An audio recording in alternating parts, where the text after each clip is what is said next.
Most welcome. Doubt clearing session है भाई, जितना पूछना पूछो। लड़कियों को पहली प्रेफरेंस एज यूजुअल।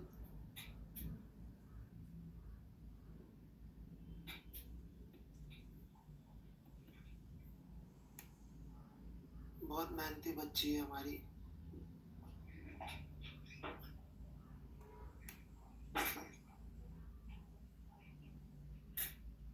आंसर मिल गया।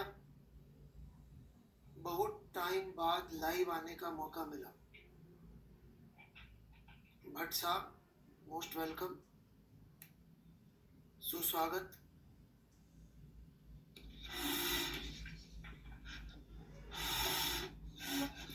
मेथड अलग है, अलग है मतलब आपने कोई नई मैथ्स बना ली क्या? न्यूटन से रह गई थी, आपने डिस्कवर कर ली हो।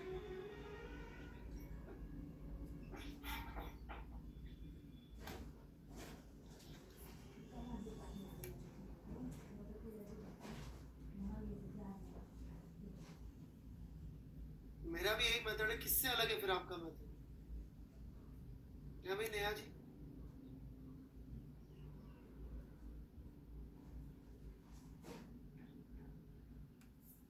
अरे ठीक है,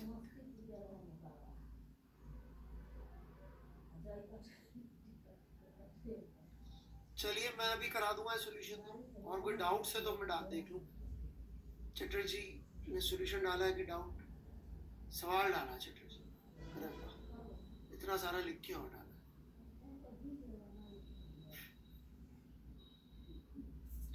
चलो भाई चटर्जी देखिए क्या डाउट है तुम्हारा।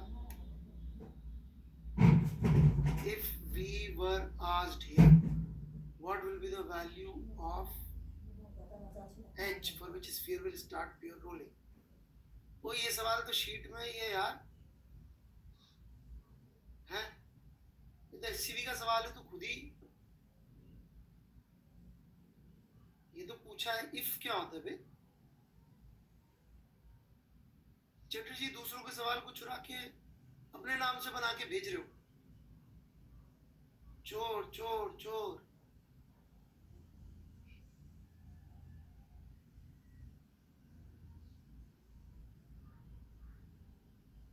चटर्जी कहाँ गए भाई?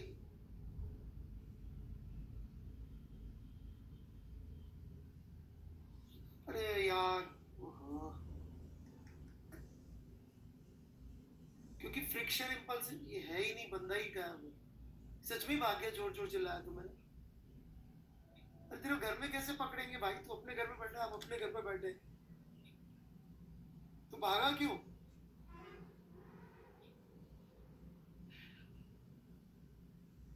सच में ऐसा काम करता है क्या तू कि चिल्लाया तो तुझे रेफरेंस लगाओ रे यार? अभी परसों रात को भी लोग चिल्लाए थे तो भागना पड़ा था, अभी भाग तू। है भाई चटर्जी?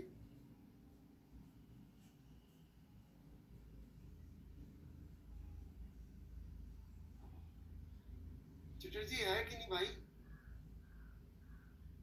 यार वो सवाल पूरा अलग है मेरे भाई, समझ। तो पता नहीं कहाँ क्या कंफ्यूजन क्रिएट कर लिया अपने लिए। तो मुझे एक चीज बता कि इसके ऊपर यदि एक इम्पल्स ऐसा लगे, फ्रिक्शन विक्शन गोली मार, एक इम्पल्सिव फोर्स लग रहा है ऐसा, ठीक है, उसको अपन जे चटर्जी बोलते थे, बस तेरे नाम। कुछ अब तो यदि इस पे जे चटर्जी लग रहा है और ये सिस्टम है, तो क्या तू इसका लीनियर मोमेंटम कंजर्व कर सकता है चटर्जी? मैं तो इतना सा कह रहा हूँ, तू पता नहीं कहाँ बात को बढ़ा रहा है फालतू।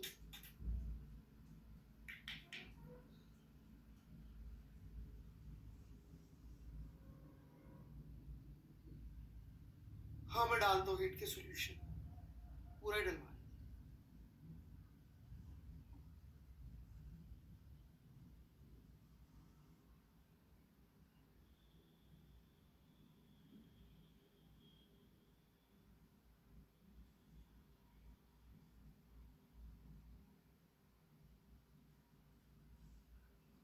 बोलो भाई चटर्जी क्या चाहते हो?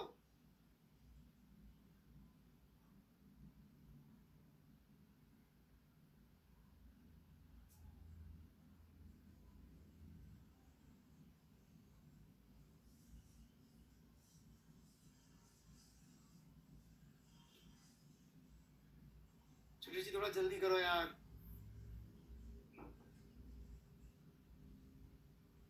अरे पहले ये तो मानो कि ये बात सही है, सर लिखा है मैंने वाई फ्रिक्शन जीरो, वो मैं कर लेता हूँ, पहले इतनी तो मान जाओ कि लग रहा होगा तो नहीं होगा, ठीक है। अब दूसरी बात, यदि इस स्फीयर के ऊपर ऐसा कोई इंपल्स लगेगा, ठीक है, तो क्या इसके ऊपर जमीन का नॉर्मल इंपल्सिव हो जाएगा कि नहीं हो जाएगा?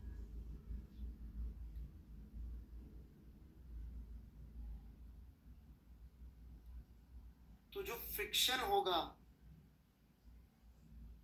वो कितना हो जाएगा इस मोमेंट पे? अभी थोड़ी प्योर रोलिंग हो रही है, प्योर रोलिंग तो बाद में शुरू होगी, अभी तो कुछ नहीं हो रही है, तो फ्रिक्शन भी इनफाइनाइट की तरफ जाने लगेगा। अभी प्योर रोलिंग नहीं हो रही है, प्योर रोलिंग ये सब होने के बाद की बात है। आप ट्रांजिशन पीरियड का टाइम नहीं देख रहे, ये डेल्टा टी बहुत छोटा सा है जिसमें सब हुआ, इस दौरान प्योर रोलिंग नहीं हो रही, इसके बाद प्योर रोलिंग होगी।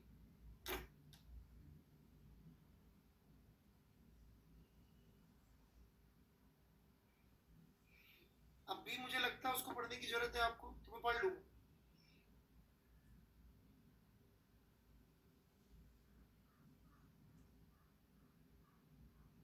क्लियर है आपको? ठीक है, सॉरी आपको इतना सारा लिखना पड़ा, आप परेशान हुए। मैंने पिछली बार भी समझाने का प्रयास किया था आपको, पर पता नहीं मैं क्यों नहीं समझा पाया, माफी चाहता हूँ, आपका इतना टाइम वेस्ट हुआ। पर आपने इतना लिखा तो मैं एक बार पढ़ लेता हूँ।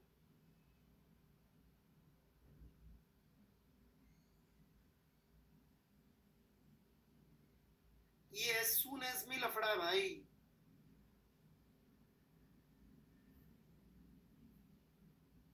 ये जो एज सून एज का टाइम है ना, हम उसको डिस्कस कर रहे हैं चटर्जी। तुम्हारे लिए क्या है वो इंस्टेंटेनियस है, प्रॉब्लम ये है कि जे लगा और आ गया, ऐसे थोड़ी होता है। वो जो जे लगा वो वो क्या होता है, F delta F D T का इंटीग्रल होता है जीरो से डेल्टा टी, मतलब इस डेल्टा टी के दौरान तो चीजें डिफरेंट है ना चटर्जी जी, राइट?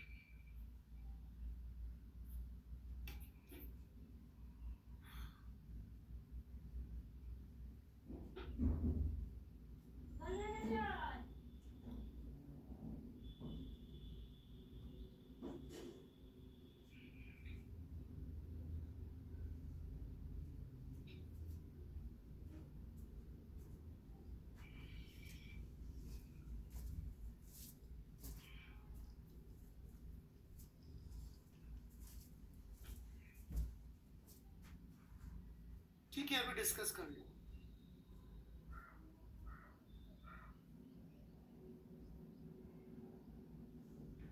ये क्या भेज दिया भाई चटर्जी ने, और डाउट है क्या कुछ चटर्जी भाई?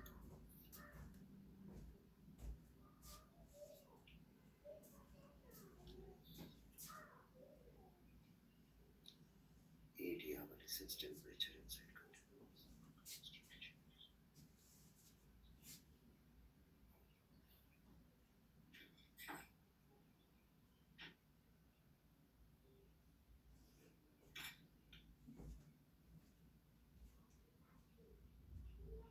कौन सा क्वेश्चन है बेटे, देख नहीं रहा?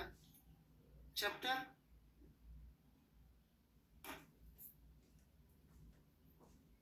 हीट ट्रांसफर, एक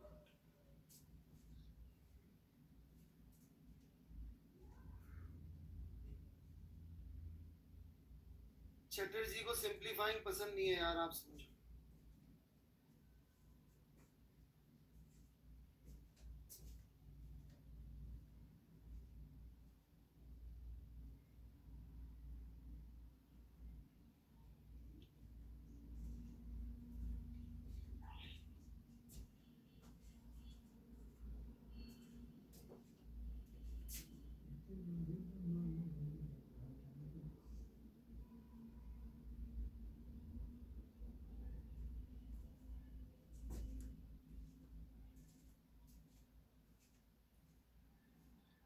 पागल हो गए हो क्या कर रहे हो ये?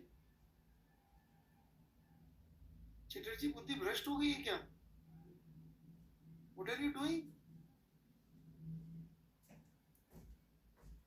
वर्मा जी तो अपने 5-5 मिनट के लिए बिना इंटीग्रेशन के कर देते, आप इस टाइम के लिए इंटीग्रेशन कर रहे हो बेटा। बट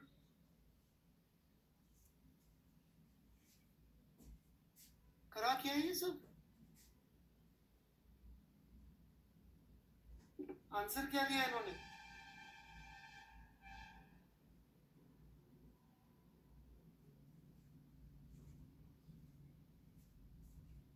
जबरदस्ती पंगा ले रहे हो यार। और क्या क्या गलतियां करी होगी ढूंढने में बहुत टाइम लगेगा।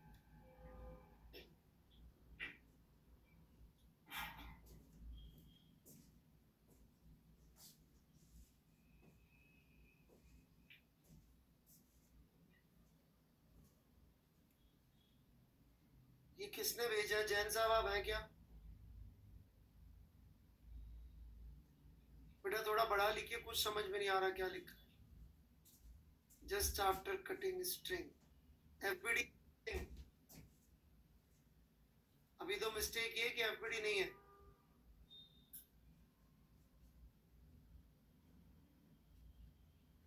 ये फोर्सेस भी पूरे नहीं बनाया आपने, आंसर आएगा कैसे?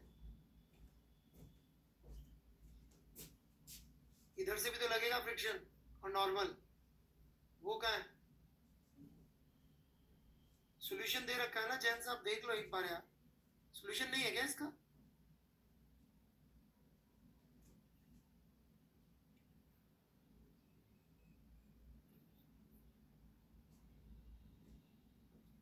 सर मैंने हीट से पढ़ना स्टार्ट किया है आपसे, तो सर मेरी अब सर मैं अपना बैकलॉग कहाँ से कवर करूँ के लिए कुछ टिप्स दीजिए भैया। मुझे बैकलॉग को लेकर कुछ नहीं पता है।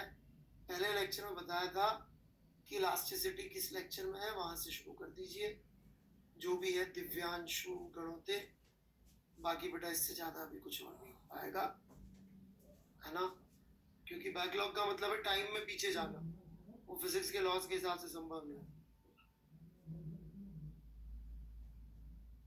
तो बस पढ़ते जाइए, और क्या बैकलॉग है?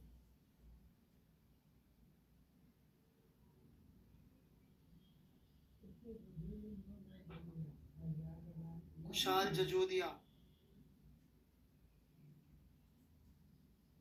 रीसेंट ना करें, रीसॉल्व करें। जैन साहब आपने शायद सुना भी नहीं, आपने फोर्सेस भी आधे बनाए और सॉल्यूशन हमने दे रखा है, वो देख लीजिए एक बार।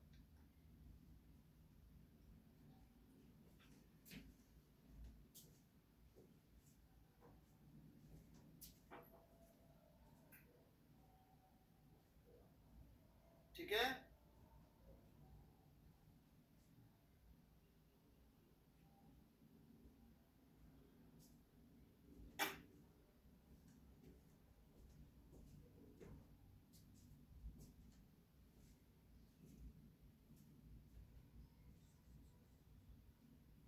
तो इतने इतने घूम के खाए जाना।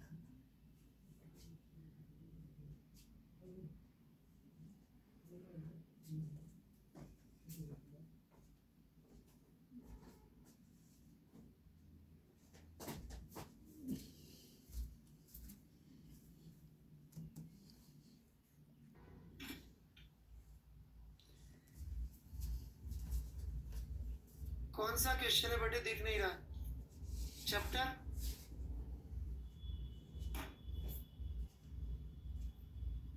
हीट ट्रांसफर एक।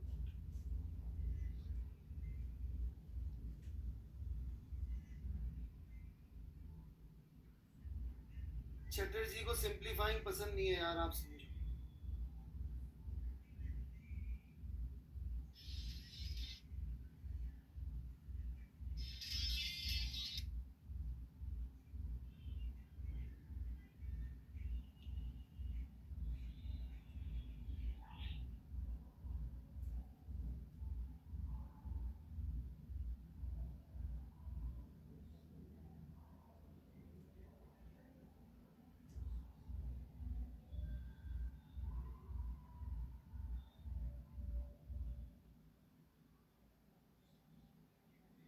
क्या पागल हो गए हो क्या कर रहे हो ये? चटर्जी बुद्धि भ्रष्ट हो गई है क्या? What are you doing? वो वर्मा जी तो अपने 5-5 मिनट के लिए बिना इंटीग्रेशन के कर देते हैं, आप इस टाइम के लिए इंटीग्रेशन कर रहे हो बेटा। बट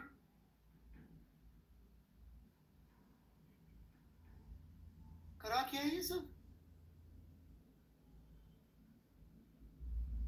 आंसर क्या दिया इन्होंने?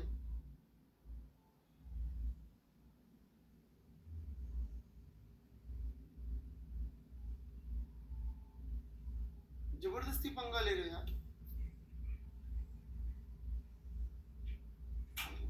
और क्या क्या गलतियां करी होगी ढूंढने बहुत टाइम दे।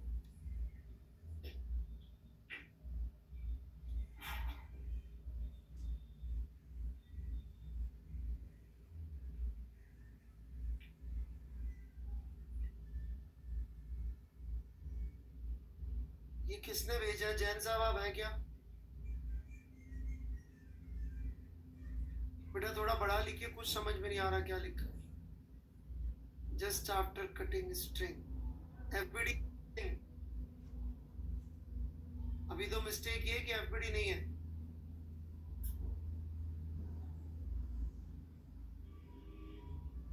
ये फोर्सेस भी पूरे नहीं बनाया आपने, आंसर आएगा कैसे? इधर से भी तो लगेगा फ्रिक्शन और नॉर्मल, वो कहाँ है? सॉल्यूशन दे रखा है ना जैन साहब, देख लो एक बार यार। सॉल्यूशन नहीं है क्या इसका?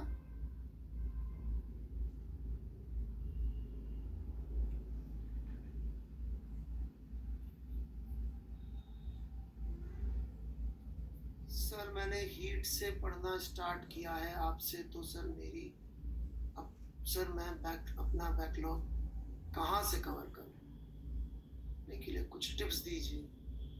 भैया मुझे बैकलॉग को लेकर कुछ नहीं पता है। पहले लेक्चर में बताया था कि इलास्टिसिटी किस लेक्चर में है, वहाँ से शुरू कर दीजिए। जो भी है दिव्यांशु गणोते, बाकी बेटा इससे ज़्यादा भी कुछ और नहीं हो पाएगा, है ना? क्योंकि बैकलॉग का मतलब है टाइम में पीछे जाना, वो फिजिक्स के लॉज के हिसाब से संभव नहीं है। तो बस पढ़ते जाइए, और क्या बैकलॉग है?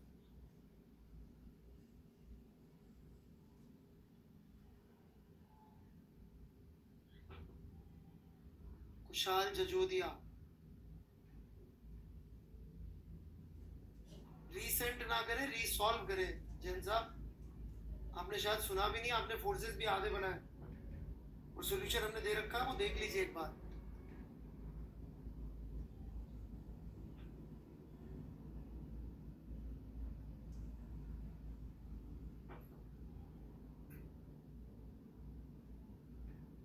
ठीक है,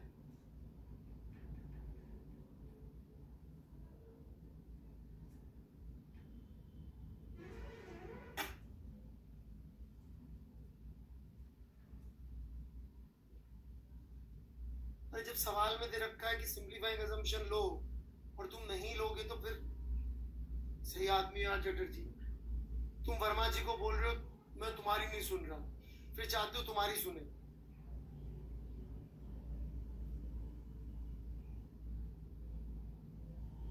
बहुत ही बढ़िया आदमी यार तुम। हाँ जी कुशाल जी, हाँ आज से अटेंड कर सकते हैं। यस,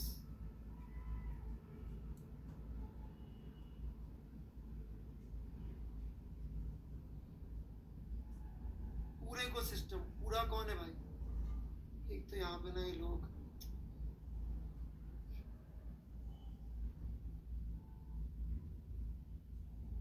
व्हाट इज पूरा हियर?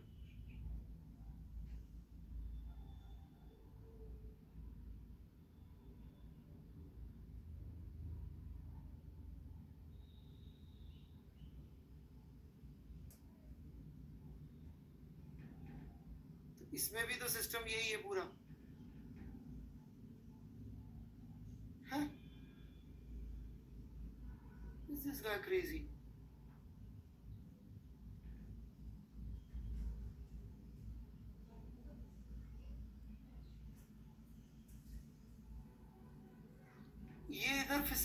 ये तो जुड़ी हुई है इससे, ये फोर्स कहाँ गया फिर?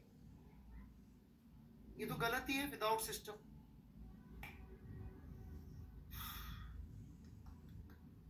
श्रीवास्तव जी सॉल्यूशन कॉपी कर लो S2 के। मुझे नहीं लगता जिस तरह से आप अटेम्प्ट कर रहे हैं it would make any sense.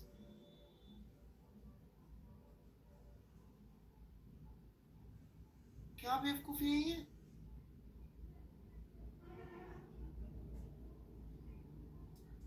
जल्दी जवाब दीजिए, क्या है?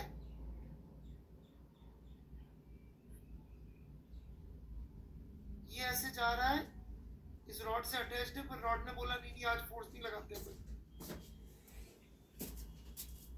आज मेरा मंगलवार का व्रत है, हैं?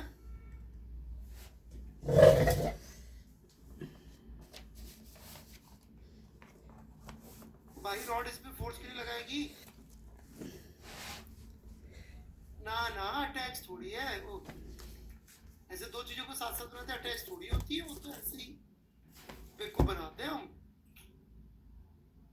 और उनके भी वो फ्रिक्शनलेस कांटेक्ट है उनके बीच में। तो मेरे भाई एक चीज बताइए, ये फ्रिक्शनलेस है, जीनियस, तो इसका एक्सीलरेशन सीधे जी लिख देना, फिर सॉल्व भी क्यों कर रहा है? कभी तो ठीक ठीक लगा लिया करो श्रीवास्तव जी, हैं?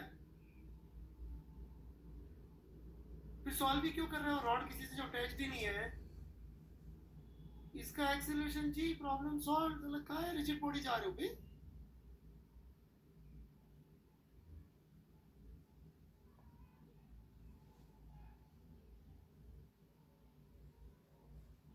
अब वो बोल रहा है सर मैं कुछ गलत कर रहा हूं तो उससे गलत आ रहा है, तो मैंने सोचा मैं और गलत कर लेता हूं। सर देखो लड़ने जाएंगे युद्ध में तो गोली लग सकती है, तो ऐसा करता हूं। क्या लॉजिक है सर? मैं गया उधर बॉर्डर पे तो गोली लग जाएगी, पाकिस्तानी ने मार दी तो ऐसा करता हूं खुद ही खुद को मार लेता हूं। शानदार भाई साहब।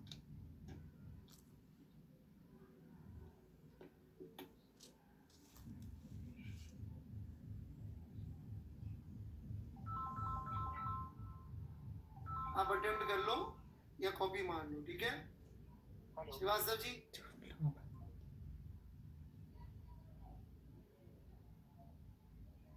वो जुड़ा हुआ है बेटा, उसके साथ क्या फालतू के काम कर रहे हैं यार? थोड़ा पेशेंस से सॉल्व करो, हो जाता है। नहीं तो सॉल्यूशन है, कॉपी मार लो, तुमसे नहीं हो रहा है तो कितनी बार ट्राई की?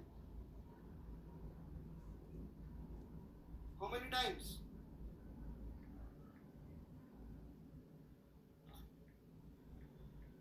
यार श्रीवास्तव जब तू पैदा नहीं हुआ था ना तब से सवाल करवा रहा हूं मैं, मुझे क्यों बता रहा है सवाल का दूसरा पार्ट क्या है?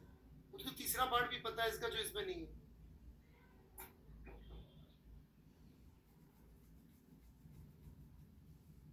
तेरे से जितना पूछूं उतना जवाब दे देना।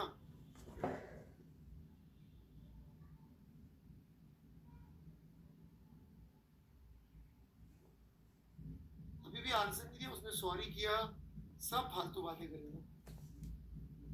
कुछ लोगों ने ना अपनी ब्रांड इमेज ना, सही बता रहा हूँ, मतलब गुटखा छाप कर ली है। अब वो कोई भी अच्छी बात लिखे है, टाइम वेस्ट के सिवा कुछ, पूरा फर्जी लोग। चलो जी पढ़ाता हूं मैं, और कोई डाउट? दो तीन सवाल बात हुई थी अपनी करने की, शायद एक या दो, बस एक ही था। 33 ओके, तो 33 पे बड़ा अच्छा सॉल्यूशन ये भाई ने भेजा था अपन को। कौन भाई ने भेजा था? जेठवाजी ने, एज यूजुअल।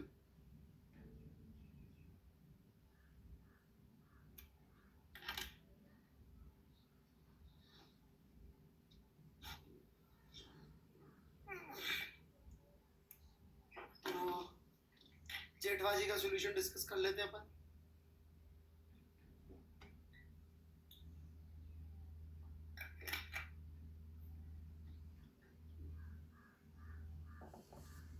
श्रीवास्तव जी अब जब भी आप मुझसे कुछ पूछेंगे मेरा भी आंसर यही होगा, सॉरी सर।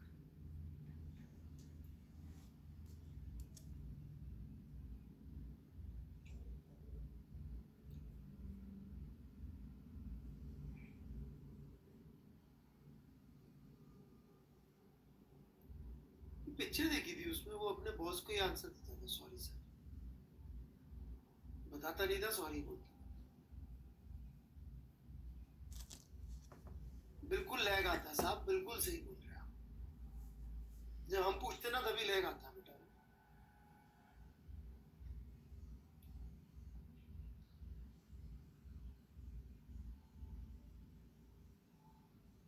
खैर,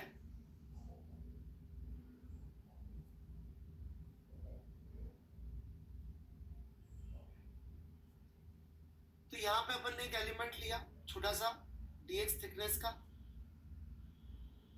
और इसके थ्रू कितनी पास हो रही है हीट वो लिखी, और साथ में इस x की जो रेडियस है उसको अपन ने मैथमेटिकली रिलेट किया, रेडियस कितनी आएगी, राइट। तो ये सब मैं आपको करके दिखा देता हूँ, बहुत ही आसान सी ज्योमेट्री है।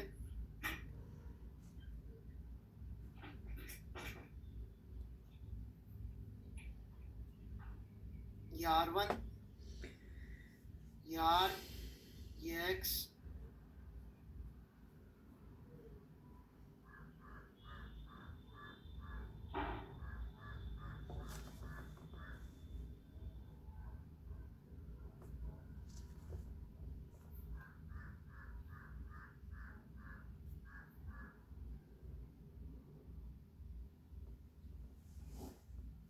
This is how it would be.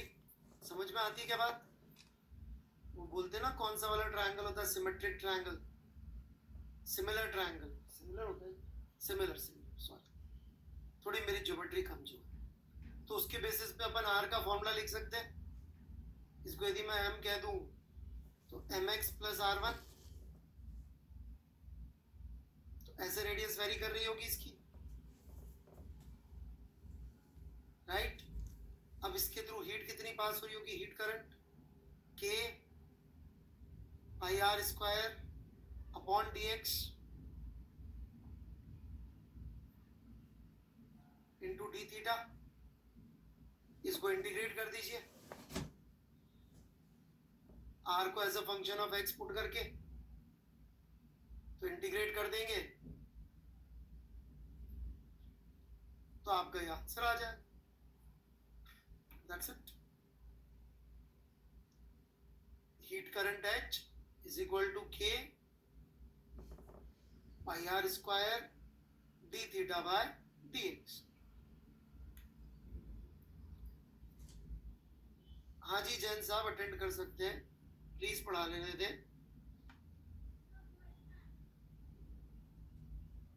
बढ़ूं क्या आगे बच्चों? R का ये वाला वैल्यू पुट कर देना, इसलिए R1,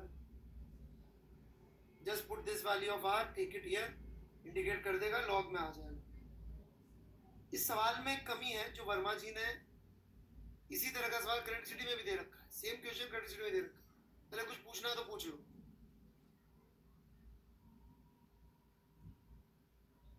नहीं ठीक है, फिर मैं आगे बढ़ू। कमी ये है कि एक्चुअली ये जो होगा ना आपका R2 माइनस ये वाली क्वांटिटी, बेसिकली ये थीटा की जगह फाई लिख देता हूँ तो इसको मैं,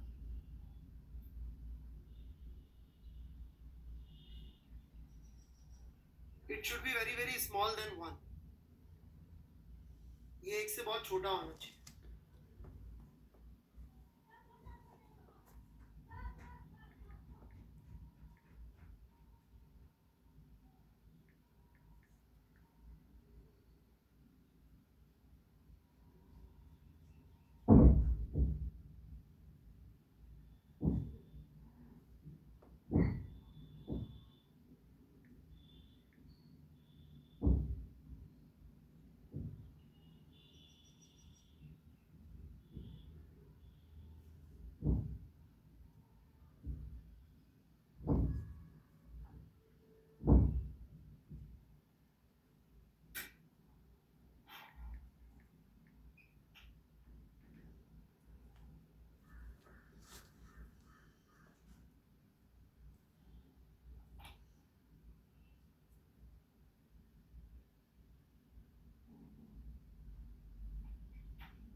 कि यदि ये एंगल बड़ा हुआ तो हीट का फ्लो फिर ऐसे होगा,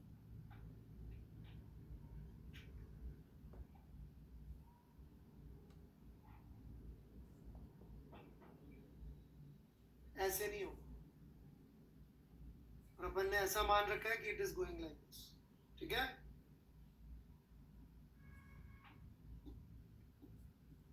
चलिए जी, डन।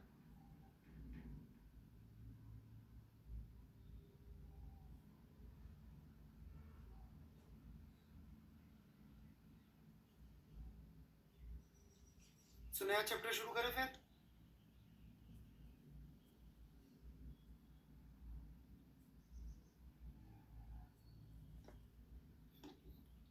तो हीट का लास्ट पार्ट हम लोग शुरू करने जा रहे हैं, ऑलराइट।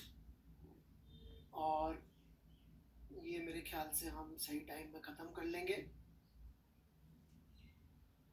और इसके बाद फ्लूइड और एसएचएम दो ही पोर्शन बचेंगे बस। तो विद इन टाइम जो हमने मांगा था उसमें हो जाएगा। उसके बाद भी हम क्लास लेते रहेंगे, उसके अंदर हम लोग शीटें जो हैं वो सारी एक एक बार अच्छे अच्छे सवाल भी दोबारा डिस्कस कर लेंगे, इंक्लूडिंग आरबीडी की शीट। मोमेंटम की तो हमने बहुत सारी कर ली थी।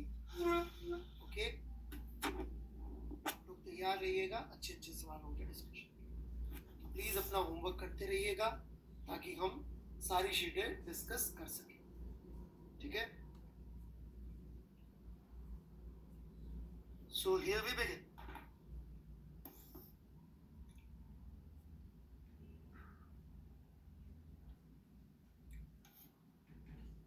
इंडस्ट्रियल रेवोल्यूशन, नाम सुना है क्या?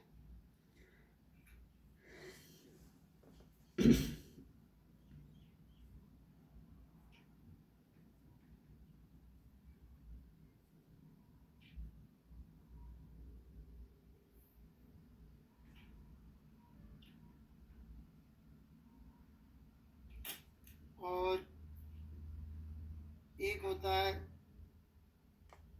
मिडिल एजेस करके, एक होता है फिर मॉडर्न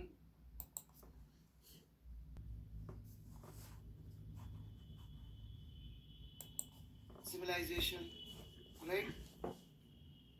ये सब सुना आपने हिस्ट्री के पीरियड्स? हाँ, मिडीवियल और फिर पोस्ट मिडीवियल, फिर मॉडर्न, राइट। बिल्कुल बिल्कुल बिल्कुल।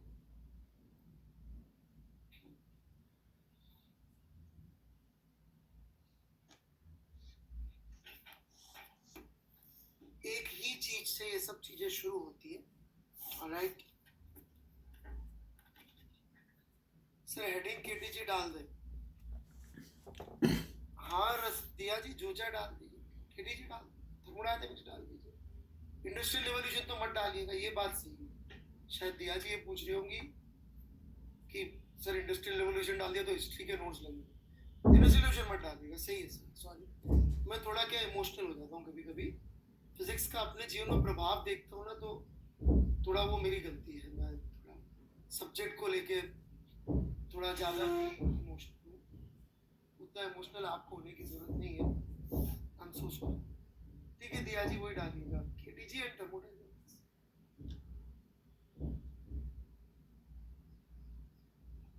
यार वो हर सोनी था यार, चेनी सुपारी वाली बातें करोगे तो फिर वैसे ही मिलेगा ना। वो बेचारी बच्ची है, बच्ची को ऐसे थोड़ी जवाब देंगे, राइट। और उसने अपनी इमेज भी खराब नहीं कर रखी।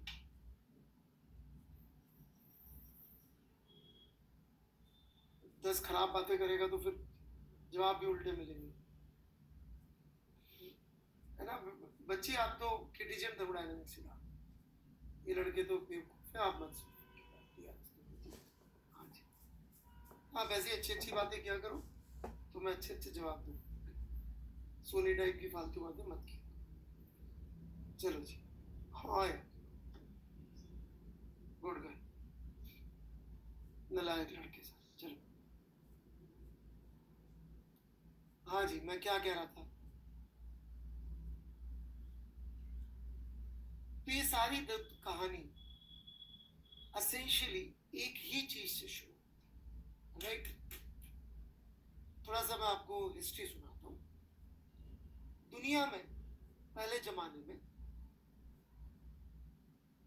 जब भी कोई काम करवाना होता था, वर्क, मैकेनिकल वर्क, तो उसके लिए गधे, घोड़े, खच्चर, बैल, ये प्रजाति के जानवर चाहिए होते थे, राइट? सही है कि नहीं बात? और जहां थोड़ा सा और कुछ करना हो तो फिर काले, गोरे, गोरे गोरे गोरे कभी, काले, भूरे और पीले, इन लोगों को गुलाम बना लिया जाता था और इनसे स्लेवरी करवा के काम करवाया जाता था, राइट? आपको पता है दुनिया का पहला देश कौन सा था जिसने स्लेवरी अबॉलिश करी थी? First country to abolish slavery. No, no,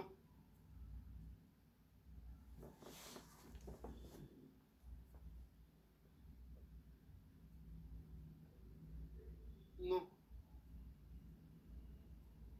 France या ब्रिटेन में से कोई था। आप फ्रांस कह रहे थे लोग, तो आई एम डाउटफुल। और राइट, ब्रिटेन था मेरे हिसाब से, तो फ्रांस ही होगा, ठीक है? क्योंकि फ्रांस और ब्रिटेन टेक्निकली एक ही लेवल पे चलते थे technologically, so quite possibly France और ब्रिटेन करीब करीब सेम टाइम पे किए थे स्लेवरी अबॉलिश।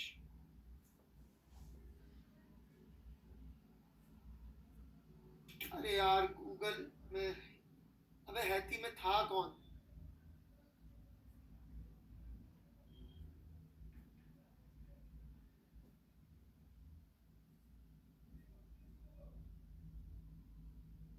जहाँ इंसान ही नहीं वहां कर दो अबॉलिश। चलो कोई बात, ठीक है। ब्रिटेन ने एक बार किया था, परमानेंटली किया था, जितना मुझे पता है, ठीक है। And which were the countries जहां पे सबसे पहले इंडस्ट्रियलाइजेशन हुआ था? नहीं, USA was not the first, Britain.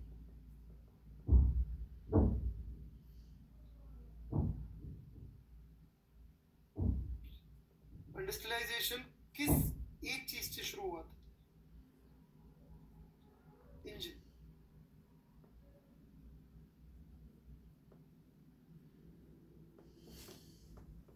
हम जो बनना चाह रहे हैं उसको क्या कहते हैं?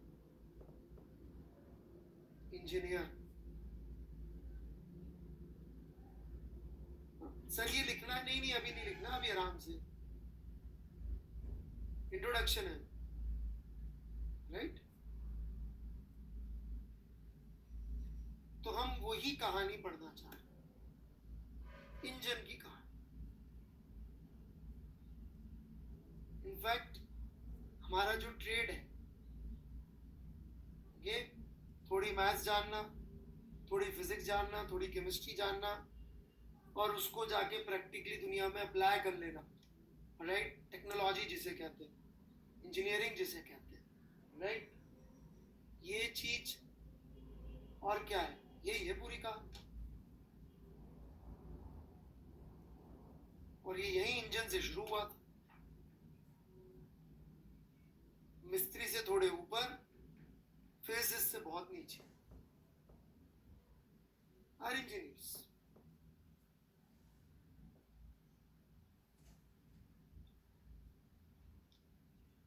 ठीक है। फिर उनको सबको लगा सारे इंजीनियर एक जैसे, नहीं तो ऐसे थोड़ी होता है, हमको थोड़ा बड़ा इंजीनियर बनना है।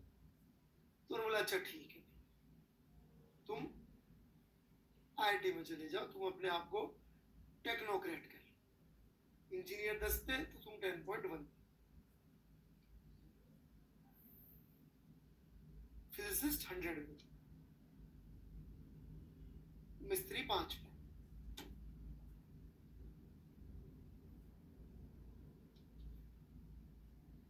बड़े आगे। इनफैक्ट किसी भी चीज का जो सेंट्रल आइडिया होता है, सेंट्रल चीज, उसको इंजन ही बोलते हैं, सर्च इंजन। अब वहां सच्ची मुच्ची का कोई इंजन थोड़ी होता है, but that is the central part of Google. तो उसको बोलते हैं गूगल का जो सर्च इंजन है, जो सॉफ्टवेयर का सॉफ्टवेयर इंजीनियर है, इंजन है, वो ऐसा करता है। जो इसका ग्राफिक्स इंजन है वो ऐसा करता है, राइट? तो इतना कॉमन वर्ड ये हो गया है। तो ब्रिटेन ने स्लेवरी अबॉलिश क्यों कर दी? ब्रिटेन, फ्रांस, उनको क्या दिल आ गया है कहीं? उन्होंने कहा नहीं, सब लोग बराबर है।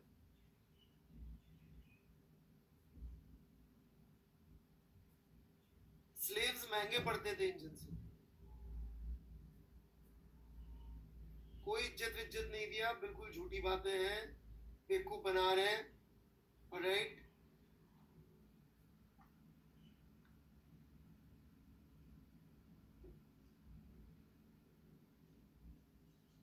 गोरे बिल्कुल पैसे पे चलते हैं। इनफैक्ट अमेरिका में आप देखो, जो नॉर्थ पार्ट ऑफ अमेरिका का, अमेरिका यूएसए का नॉर्दर्न पार्ट, नॉर्दर्न कॉलोनीज, वो पहले टेक्निकली एडवांस हो गई, टेक्नोलॉजिकली।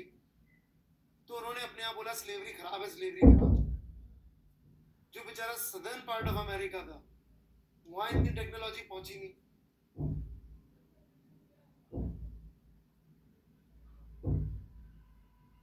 तो वहां पे बेचारों को स्लेव की जरूरत थी। तो जैसी जरूरत खत्म हो जाती है आदमी को, तो बोलते नहीं, ये बुरी हो, स्लेव रखते हो तुम? वो भाई तेरे से सस्ता पड़ रहा है इसलिए रख रहा हूं। तो मुझे दे दे मशीन, मैं भी नहीं रखूंगा। ये गोरे लोगों का कोई मतलब, मेरा जितना समझ आई है, ज्यादा ईमान धर्म है नहीं इनका। जितनी मैंने पॉलिटिक्स पढ़ी है पिछले 200 साल की, इनके सारे कॉन्सेप्ट जो हैं वो बेस्ड ऑन इस पे,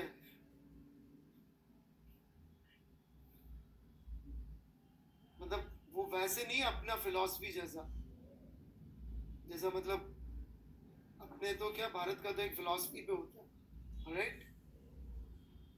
नहीं, अपना नहीं, अपनी फिलॉसफी कुछ ज्यादा ही,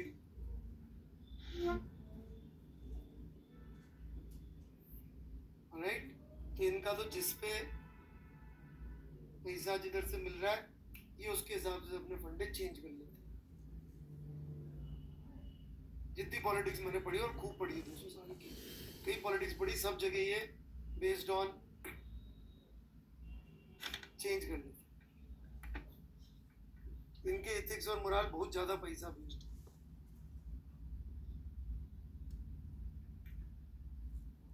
पॉलिटिक्स, आम लोगों की बात नहीं कर रहा हूं, देखो दोनों में डिफरेंस है। कोई बोले नहीं सारे फिरंगी ऐसे होते, मैंने बिल्कुल रेसिज्म की बात नहीं करी, मैंने वेस्टर्न पॉलिटिक्स की बात करी, दोनों में डिफरेंस है। आई एम नॉट सेइंग कि ऑल गोरास आर लाइक दैट, मैंने कहा इनकी politics is driven towards profit, not towards moral and ethics, right? In fact it is amazing, मैं पढ़ रहा था, लास्ट चीज है छोटी सी डिफरेंस की, फिर पढ़ाई पे आता हूँ मैं। इंडिया की जो फॉरेन स्पाई एजेंसी, रॉ, नाम सुना हो किसी ने, right? Research and analysis wing, उसका जो ध्येय वाक्य है वो पढ़ के मेरा दिमाग घूम गया। उसका ध्येय वाक्य है धर्मो रक्षति रक्षित, तुम धर्म की रक्षा करो, धर्म तुम्हारी रक्षा करो। और इनसे ज्यादा अधर्मी काम किसी को नहीं करने पड़ते होंगे। मतलब जो सबसे ज्यादा डेंजरस काम करने वाली एजेंसी है, वो भी धर्म की बात करती है कि you protect the dharma and dharma will protect you.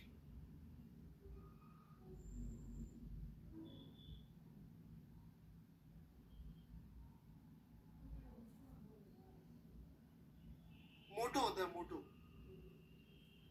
अरे ब्रिटेन में इलेक्शन चल रहा है, अबे यूएसए में चल रहा है, ब्रिटेन में कौन सा इलेक्शन चल रहा है भाई?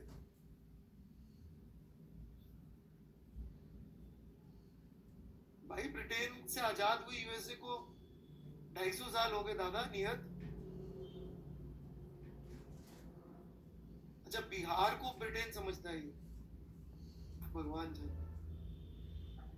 लॉस्ट है यार। खैर चलिए, काफी कपोड़े हो गए।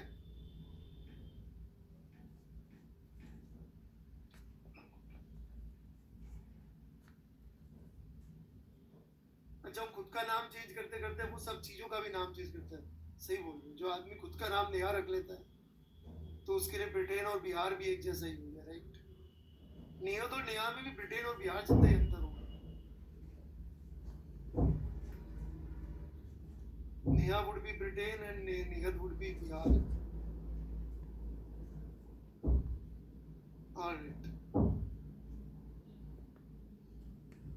चलो भाई आगे बढ़ते हैं. So coming back, इंजन की पढ़ाई हमें कर. Okay. इंजन जेम्स वॉट ने ढूंढा था, सबको पता होगा. पावर की यूनिट होती है जूल पर सेकेंड. अब जब ये इंजन जो ढूंढा गया, तो शुरू में जो इंजन बने थे उसका ही मैं आपको छोटा सा डिस्क्रिप्शन दे दूं. पहले भी एक बार दिया था. तो जो शुरू में जो इंजन बने थे वो ऐसे थे. चेक कर रहा था, चैट चल रही है कि उनको अपन ने घोड़ा गाड़ी में लगा भी दिया ताकि घोड़े की जरूरत खत्म हो जाए. परंतु थोड़ी सी भी यदि मान लीजिए चढ़ाई आएगी तो घोड़े को वापस लगाना पड़ता. उनमें बहुत स्ट्रेंथ नहीं थी.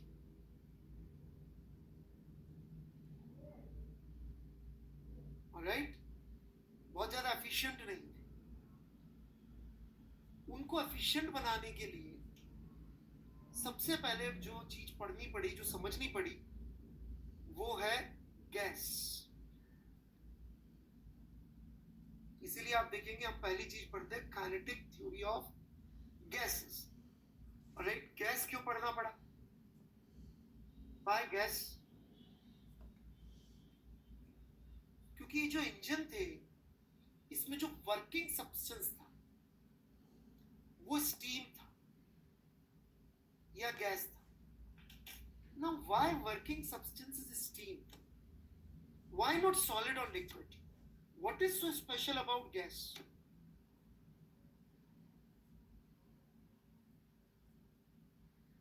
मैं फिजिक्स पढ़ाना शुरू कर चुका हूं. जिनको नहीं पता लगाओ, ऑलरेडी स्टार्टेड टीचिंग फिजिक्स. गपोड़े हो गए खत्म. इनफैक्ट आज भी आप जितनी भी थर्मोडायनेमिक मशीन्स ले लें, सुन ले पहले, जैसे कि आईसी इंजन. अब तो स्टीम इंजन नहीं होते हमारी गाड़ियों में, तो स्टीम इंजन नहीं लगे होते, या तो पेट्रोल इंजन होते हैं या डीजल इंजन होते हैं. राइट, उन इंजन में भी गैस ही होती है. आप बोलेंगे सर उसमें क्या गैस होती है? हम तो पेट्रोल या डीजल डालते हैं. पेट्रोल या डीजल जब इंजन में जाता है, राइट, तो उसमें कार्बोरेटर नामक यंत्र होता है. अरे सुन लो रे, वो उसमें हवा को मिक्स करता है. हवा में मिक्स करके उसको ऑलमोस्ट एयर की फॉर्म में ही अंदर भेजता है, जहां पे उसको जला के स्पेंड किया जाता है. समझ में आ रही क्या मेरी बात?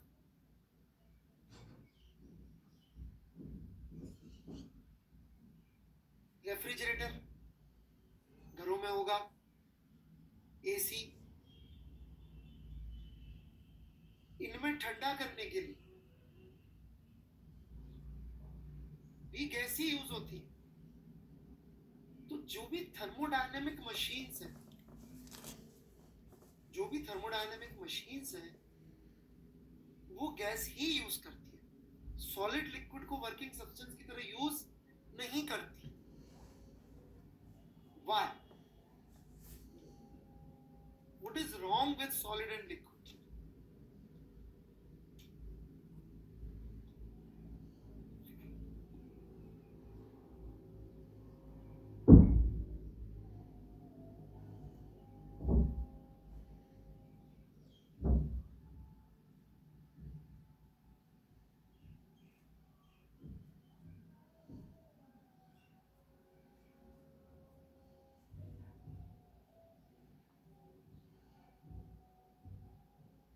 अल्फा या गामा की टर्म्स में बात करूं, किस ऑर्डर की होती थी सॉलिड और लिक्विड की अल्फा और गामा?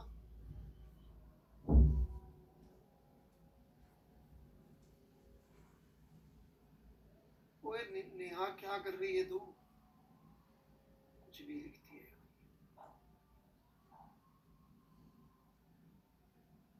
10⁻⁻5 पर डिग्री सेल्सियस इस ऑर्डर की होती थी. मतलब कि इनका expansion was not very easy. इनका expansion was very very difficult. मतलब बहुत हीट दोगे तो आधा सेंटीमीटर बढ़ेगा, आधा सेंटीमीटर बढ़ेगा तो वर्क क्या करेगा? Gas on the other hand, जैसा कुछ बच्चों ने लिखा, इजीली एक्सपेंड हो जाता, तो उससे वर्क कराना बड़ा आसान है। जैसे कि गैस से वर्क कराने का बड़ा सिंपल एग्जांपल, बलून में हवा भरो, छोड़ दो उसको बिना गांठ बांधे मुंह पे, तो मैकेनिकल एनर्जी में कन्वर्ट हो गया ना गैस का वर्क, बलून भागता है इधर से उधर। या अभी हैप्पी दिवाली आ रही है, हैप्पी दिवाली पे रॉकेट उड़ाते हैं अपन, केमिकल रिएक्शन से उसमें गैस जनरेट होती है, वो नीचे बाहर निकलती है, रॉकेट को ऊपर उड़ा देती है।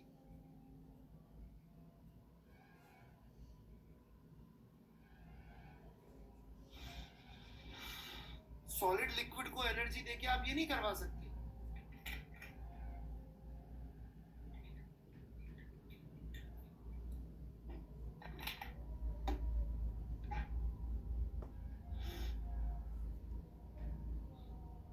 कुशाल जी, थर्मल एक्सपेंशन पढ़ानी है आपने, क्यों? मतलब थोड़ा बहुत चीजें पीछे की आएंगी, इतनी इंपॉर्टेंट नहीं है, छोड़ दीजिए उसको।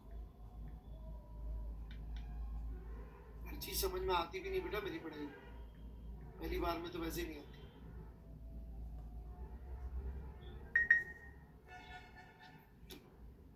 बढ़े आगे।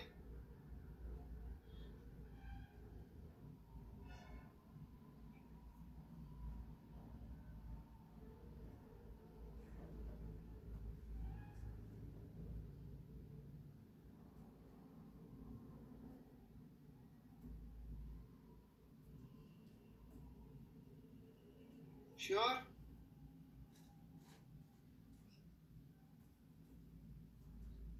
चलिए जी।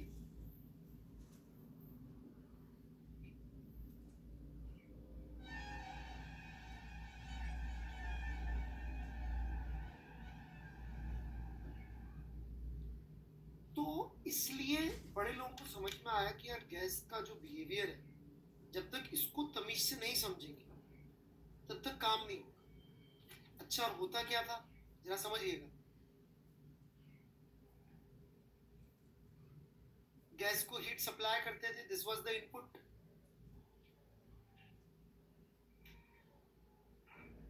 इंजन में क्या करते हैं अपन, तेल डालते हैं उसमें, उसमें जलता है तो हीट सप्लाई हो गया बेसिकली, राइट? इनपुट क्या है? हीट। और आउटपुट क्या है? इंजन से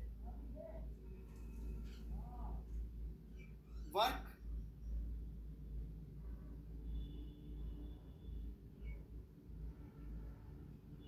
निहत जी, कोई सी भी एनर्जी नहीं है यार। मी कॉर्क, तुम किधर आज? मी कॉर्क, तुम कॉर्क हो? नहीं बेटा, तुम इंसान हो यार।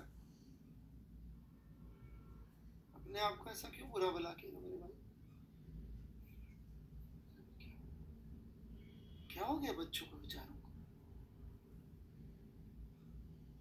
चलो जी, तो इंजन को अपन ने हीट दिया, उससे वर्क निकला, राइट?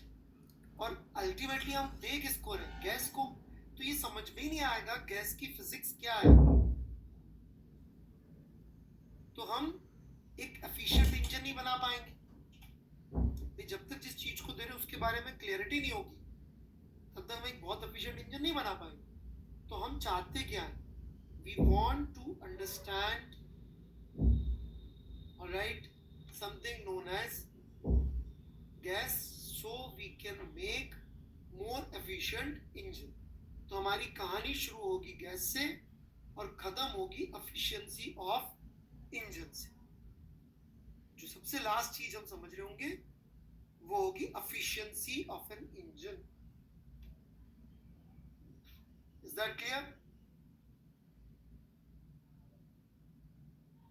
क्योंकि शुरुआत यही हुई थी भाई दुनिया में। We want to make more efficient engine. Okay, that's it.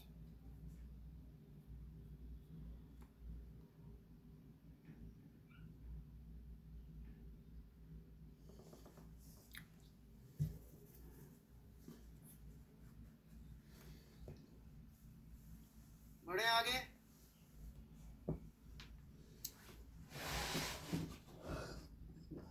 तो कुछ कुछ चीजें आपको पीसी में पढ़ा रखी हैं, गैस लॉस, जैसे कि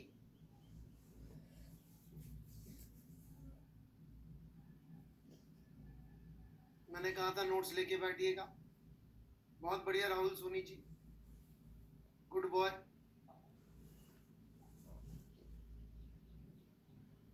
शाबाश झा साहब। तो ये एक्सपेरिमेंटल लॉ थे कि एट कांस्टेंट टेम्परेचर, देख लो राज साहब, कुछ टाइपिंग मिस्टेक हो गई होगी आपसे।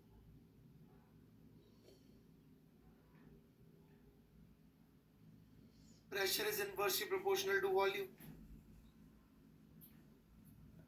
मतलब प्रेशर बढ़ा रहे थे तो कंप्रेस हो जाती थी गैस कांस्टेंट टेम्परेचर पे। ये एक्सपेरिमेंटली ऑब्जर्व किया भाई ने। किस भाई ने ऑब्जर्व किया था ये? बॉयल ने। इसका ग्राफ व्राफ बना के बताऊं क्या? बॉयल्स लॉ ये सब पढ़ा हुआ है ना, इसके ऊपर सड़े सड़े से सवाल। ऐसे दो और होते हैं हमारे काम के। तो at constant pressure volume is proportional to temperature, at constant volume pressure is proportional to temperature. Charles law, Gay Lussac's law, ठीक है कि नहीं? इनके ग्राफ व्राफ भी होते हैं फर्जीवाड़े के, तो वो सब चीजों पे हम लोग नहीं जा रहे, ठीक है? वो पीटी ग्राफ का पीवी बना दो, पीवी का पीटी पीटी बना दो, वो सब मतलब एक्सपेरिमेंटल चीजें हैं जो आपने पढ़ रखी, ऑलराइट? तो ये लोगों ने एक्सपेरिमेंटल लॉ बना ली, थोड़ा बहुत इसको यूज किया इंजन के उसमें, लेकिन फिर भी एसेंशियली प्रॉब्लम ये थी कि यार जब तक अंदर क्या चल रहा है ये नहीं पता पड़ेगा तब तक काम नहीं हो पाएगा। तो अंदर क्या चल रहा है पता करने के लिए फिजिक्स में पहली बार एक मॉडल दिया गया। फिजिक्स में या साइंटिफिक टर्म्स में मॉडल का क्या मतलब होता है, राइट? थोड़ा समझिएगा बात को। देखिए, देयर आर सम थिंग्स जो कि डायरेक्टली ऑब्जर्वेबल नहीं, लेकिन आप उनका अफेक्ट मेजर कर सकते हो, कॉज को मेजर कर सकते हो, अफेक्ट को मेजर कर सकते हो, लेकिन अंदर एक्चुअली चल क्या रहा है वो हम डायरेक्ट अपने सेंसेस से नहीं देख सकते। जैसे कि आपने सबसे पहला मॉडल जो पढ़ा होगा, that is atomic model, right? तो उसके अंदर जैसे रदरफोर्ड भाई साहब बोल रहे होते हैं कि इलेक्ट्रॉन न्यूक्लियस के चारों तरफ घूम रहा है, राइट? ऐसा लगता है आईपीएल की कमेंट्री कर रहे हो, उनको सच्ची मुच्ची दिख रहा हो कि इलेक्ट्रॉन घूम रहा है उसके चारों तरफ। उनको दिख रहा होगा कि इलेक्ट्रॉन घूम रहा है? ऑब्वियसली नहीं, ओके? थॉमसन को तो दिख रहा था लड्डू, और इसको दिख रहा है घूमता हुआ। थॉमसन का वही है ना, लड्डू वाला मॉडल, राइट?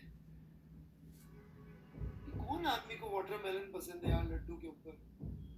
कम से कम खाने की चीज तो अच्छी बोला करो। प्लम पुडिंग, गोरे लोगों का खाना कोई अच्छा होता है क्या? पुडिंग, बिल्कुल। हाँ।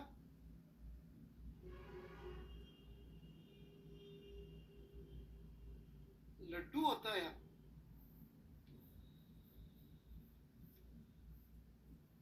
अरे जेठवाजी, भांति भांति के लड्डू होते हैं। लड्डू की कोई लिमिट है क्या अपने देश में, राइट? तो लड्डू मॉडल,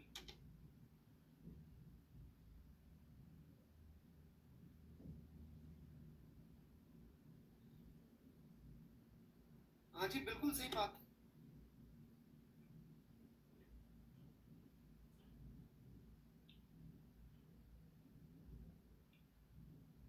तो उसको देख थोड़ी आता है लड्डू है और इसमें इलेक्ट्रॉन ऐसे ऐसे लगा रखे। फिर वो आया रदर बोला नहीं नहीं, ये तो तुझे दिख ही गलत रहा था, चश्मे का नंबर तेरा चेक नहीं कराया तूने, बुड्ढे तेरी तो आंखें खराब हो गई, ध्यान से देख।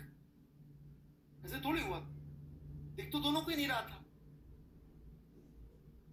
सही है कि नहीं बात? It was a model, it was a supposition कि ऐसा होता होगा।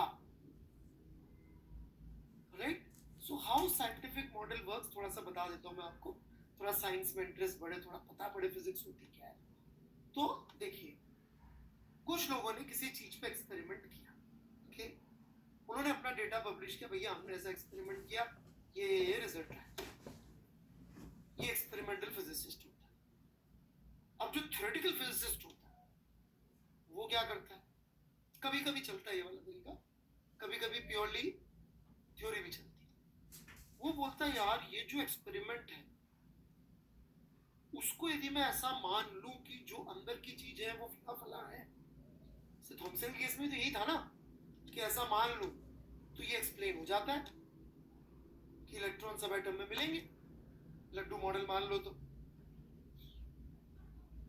राइट। तो थॉमसन ने अपनी, वो बड़े आदमी थे, वो एक्सपेरिमेंट भी कर रहे थे, थ्योरी भी लिख रहे थे, ऐसा भी कर सकते हो कोई बहुत बड़ा आदमी हो तो, अब तो नहीं होते, फिजिक्स इतनी ज्यादा डिफिकल्ट हो चुकी है। तो उसने बोला नहीं, एटम ऐसे लड्डू जैसा होता है, उसने पब्लिश कर दिया एटम लड्डू जैसा होता है, एटम लड्डू जैसा होता है। अब क्या होता है, एक आदमी ने अपना एक्सपेरिमेंट थ्योरी, जिसने थ्योरी पब्लिश करी तो ऑब्वियसली आज तक एक्सपेरिमेंट तो मैच होनी चाहिए, ऐसा थोड़ी कि जो उसकी थ्योरी है उससे प्रेडिक्ट हो रहा हो कि ऐसा एक्सपेरिमेंट करेंगे तो रिजल्ट कुछ और आएगा और एक्चुअली आता कुछ और है, फिर तो थ्योरी पहले ही फ्लॉप हो जाएगी। समझ में आ रही नहीं आ रही मेरी बात, राइट। अब उसने थ्योरी पब्लिश करी, तो अब जो दूसरे एक्सपेरिमेंटल फिजिसिस्ट होते हैं उनको भी अपना नाम करना है, उनको भी नोबेल प्राइज चाहिए, उनको भी प्रोफेसर बनना है।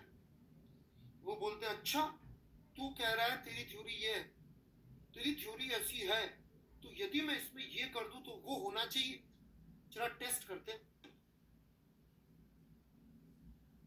नहीं समझ में आएगा, this is how you do it.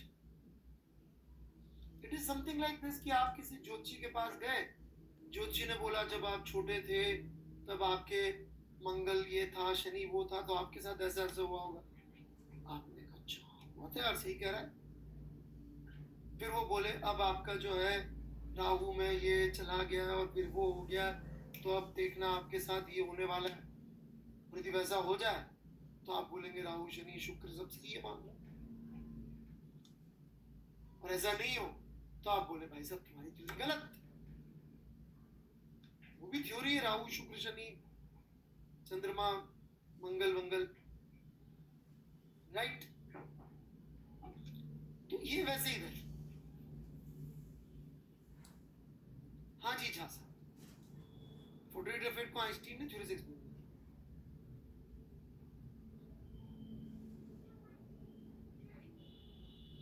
अरे यार एग्जाम्पल दे रहा हूँ ज्योतिषी का, यार क्या मैं क्या ज्योतिषी समझा रहा हूँ क्या, मैं क्या यहाँ पे हिस्ट्री पढ़ा रहा था क्या, मैंने क्या इंडस्ट्रियल रेवोल्यूशन की हिस्ट्री पढ़ाई क्या, जैसे थोड़ी देर गप्पे मार रहा था इंट्रोडक्शन थर्मोडायनेमिक्स का, हमारे प्रोफेसर साहब ने पढ़ाई थी थर्मोडायनेमिक्स। मैं मानता हूँ नहीं मानता हूँ से आपको क्या करना है, आपको लगता है proof, what does it prove,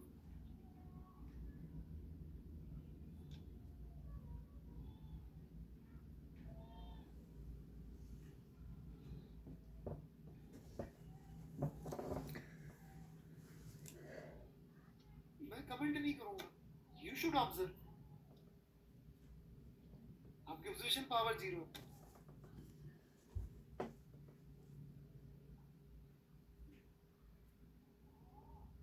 बड़े आगे,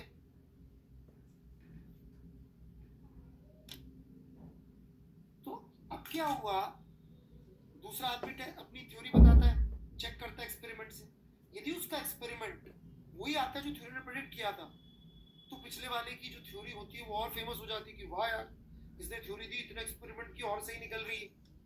और यदि एक्सपेरिमेंट जो होता है उससे रिजल्ट डिफरेंट आया था जो थ्योरी ने प्रेडिक्ट किया था, तो हम बोलते हैं हट अब मैं दूंगा, तो थॉमसन के रदरफोर्ड आ गया, क्यों, क्योंकि उसके एक्सपेरिमेंट से मालूम पड़ा थॉमसन के मॉडल के रिजल्ट फिट नहीं बैठ रहे,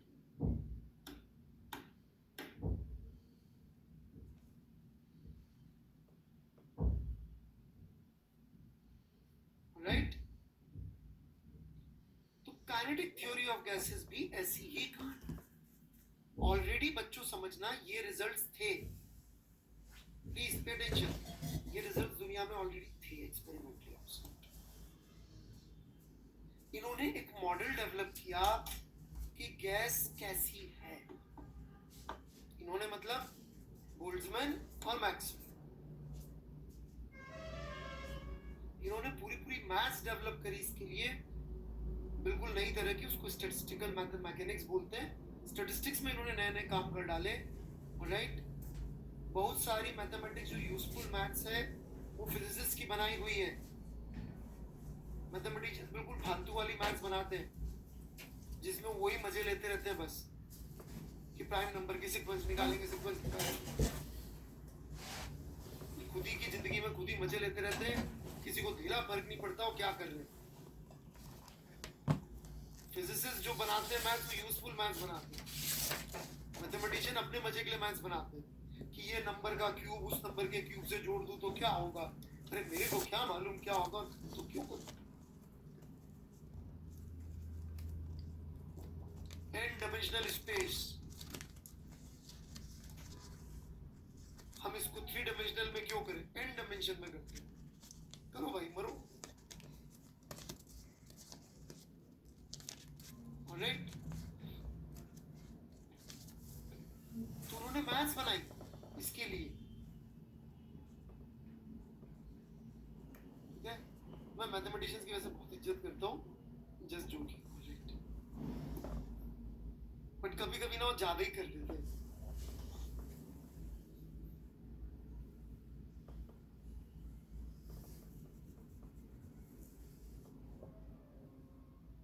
हाँ, जैसे अपना जीरो वेक्टर, बिल्कुल। आपको याद है चौहान साहब अभी तक जीरो वेक्टर,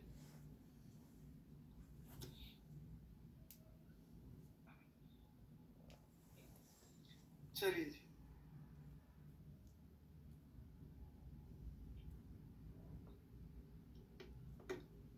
तो आगे बढ़ते हैं हम।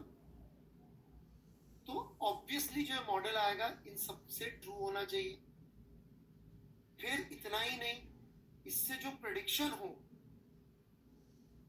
वो प्रेडिक्शन एक्सपेरिमेंटली मैच होने चाहिए।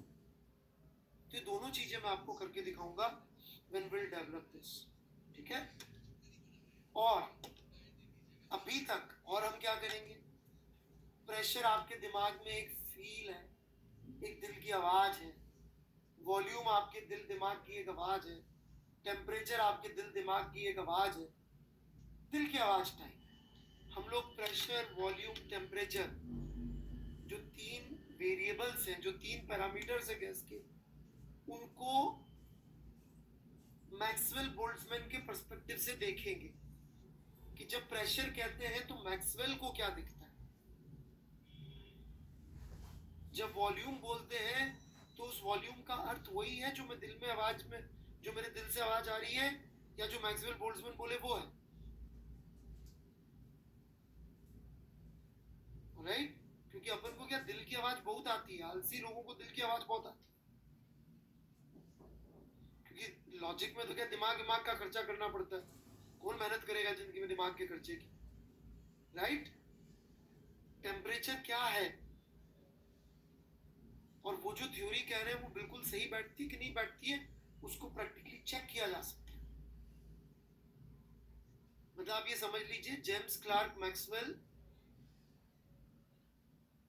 फिजिक्स के 2 हिस्सों के माई बाप हैं, 2 पार्ट्स ऑफ फिजिक्स। इलेक्ट्रोमैग्नेटिज्म उनकी बपोती है पूरी, और स्टैटिस्टिकल मैकेनिक्स या फिर मॉलिक्यूलर फिजिक्स भी करीब करीब उन्हीं की राज्य। न्यूटन और एल्बर्ट आइंस्टीन के बीच के greatest theoretical physicist James Clerk Maxwell माने जाते हैं। आइंस्टीन 3 लोगों की फोटो टांगते थे अपने रूम में, right. Newton, James Clerk Maxwell and Faraday the great, okay.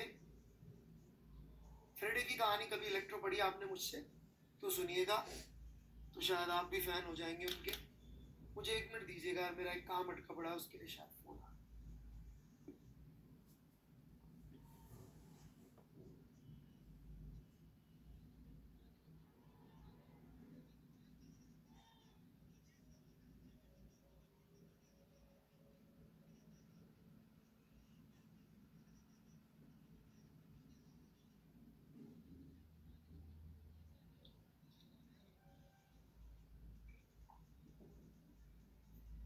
माने गूगल पे सर्च किया, मैथमेटिशियन बोल रहा है अलिफ दास। आपको ये वाला नहीं पता अलिफ दास जी? हो, ये तो बहुत बड़ा स्कैम है मैथमेटिशियंस का क्रिएट किया हुआ। देखो समझना बात को, गूगल सर्च इंजन बनाने में बहुत मैथ्स लगती है, पहली चीज तो क्लियर है, ठीक है? कंप्यूटर साइंस वाले जनरली मैथमेटिक्स से आए होते हैं। अब हुआ ये कि मैथमेटिशियन से तो कुछ हुआ नहीं, न्यूटन को प्रूव करनी थी, कैलकुलस चाहिए थी न्यूटन को, तो उसने कैलकुलस ढूंढने के चक्कर में बाइनोमियल थ्योरम प्रूव कर दी, न्यूटोनियन इक्वेशंस निकाल दी और पूरी की पूरी कैलकुलस बना दी। तो मैथमेटिशियंस को आई शर्म कि हम ये बोलेंगे कि फिजिसिस्ट ने मैथ्स ढूंढ दी, तो कोई इज्जत रह जाएगी? लोग पूछेंगे भाई साहब फिर तुम क्या कर रहे थे? अब इज्जत कैसे बचाए? मैथमेटिशियंस दिमाग से तो तेज होते ही है, कैलकुलेटिव तो होते ही है मैथमेटिशियंस। अब कैसे इज्जत बचाए बताओ? क्या तरीका है? बोला न्यूटन को मैथमेटिशियन बोल देते, ग्रेट मैथमेटिशियन। किसी ने बोला मैथमेटिशियन, नहीं भाई, मैथमेटिशियन बोलेगा तो मजा नहीं आएगा, ग्रेट मैथमेटिशियन बोल दो, एक बार में काम खत्म। अपने ही आदमी था भाई, ग्रेट बोल रहे हम तो।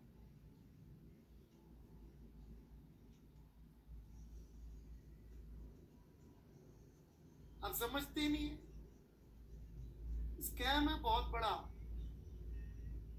इज्जत बचाने के लिए स्कीम है, स्कीम।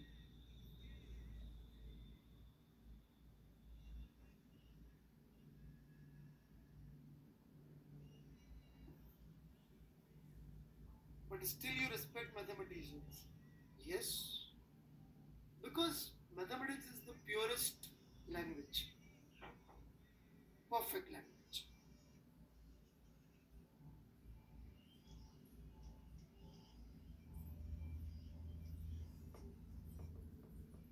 What about chemists?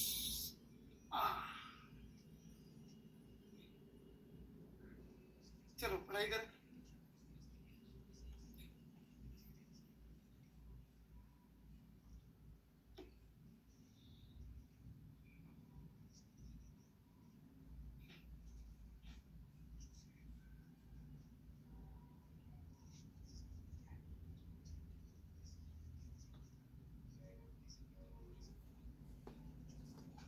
शुरू करें आगे। Kitty ji, kinetic theory of gases, here we begin. तो यहाँ पर जब हम postulate बोलते हैं, कई बच्चे इस तरह से बात करते हुए आते हैं, सर assumption है, सर assumption है, सर तो assumption ले लिया, सर ये तो कोई थोड़ी बात होती है, इन्होंने assumption ले लिया, हम भी तो ले सकते हैं। ए भाई, तेरा assumption और इनके, पहली बात तो ये postulate है ना? नाम में बहुत अंतर है, समझ रहे हो बात को? राइट? जैसे एक होता है इंजीनियरिंग, एक होता है जुगाड़। कहने को गूगल में भी लोग इंजीनियरिंग कर रहे होते हैं और बगल के मिस्त्री की शॉप पे भी लोग इंजीनियरिंग ही कर रहे होते हैं। तो assumption मतलब जुगाड़ की बदबू आती है। सिर्फ नाम नहीं है postulate के, अच्छा सर इसका नाम अंग्रेजी रख देते तो काम हो जाएगा।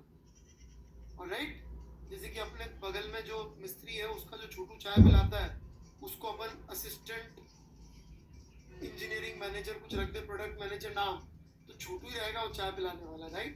तो ये वैसा नहीं है। और जो मिस्त्री है जो साइकिल का पंचर बनाता है, उसको अपन चीफ इंजीनियर बोल दे उस शॉप का, भाई ये शॉप का चीफ इंजीनियर कौन है? पंचर बनाने वाला। ऐसे थोड़ी होता, तो पोस्टुलेट है ये।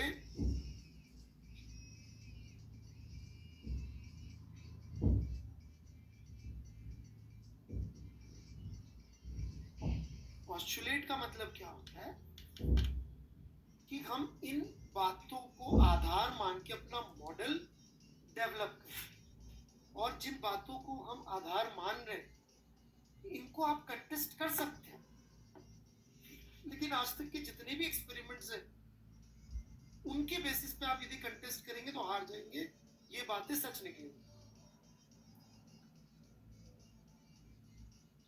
कुबेन आ गया, वाह यार, my favourite music artist, 27 group का तीसरा फेवरेट।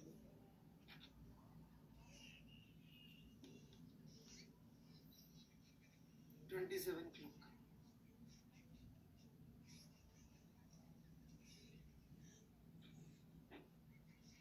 वेलकम जी, कब से इंतजार था निर्वाणा को आपका।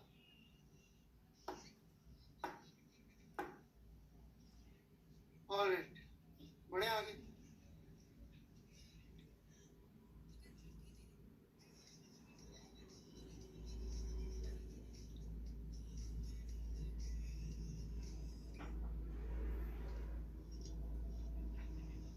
आधार क्या होता है?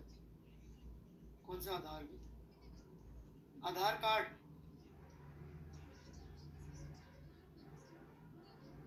जिसपे नाम वाम नहीं लिखा रहता, बायोमेट्रिक, वो पूछ रहे हैं।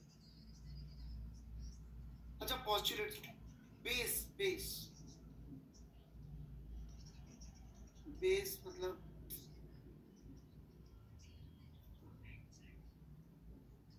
बेस ही होता है, बुनियाद, बिल्कुल बुनियाद। थोड़ी मेरी उर्दू फीकी पड़ गई यार आजकल।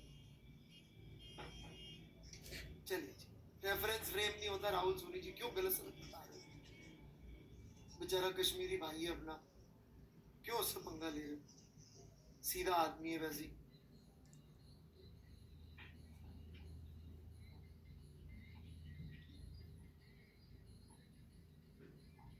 लो भाई, बड़े आगे। पहला postulate,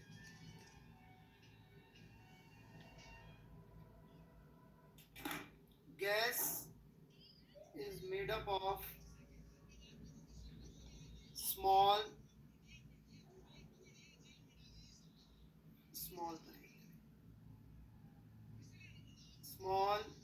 identical and rigid particles called molecules.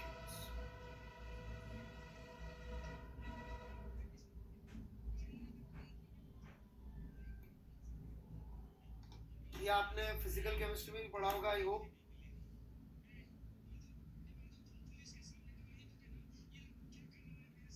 वहां आपने पढ़ा था, राइट?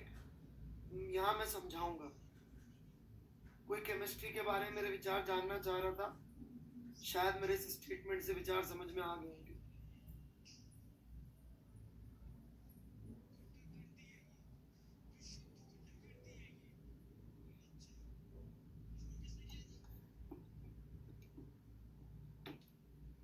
स्मॉल का क्या मतलब है? एनीवन? स्मॉल बोलने से काम चल जाता है क्या फिजिक्स में?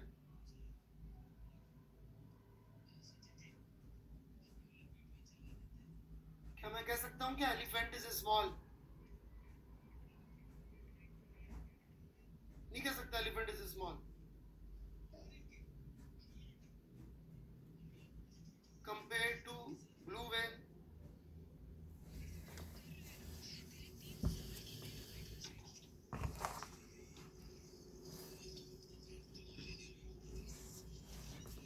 तो small compare to what? Distance between molecules.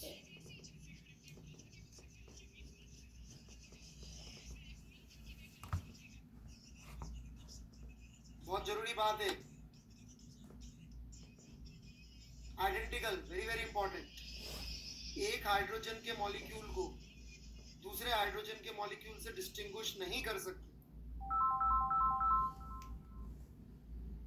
कि ये लाल वाला हाइड्रोजन वो सफेद वाला हाइड्रोजन, ऐसे नहीं होते। सारे हाइड्रोजन एक ही है,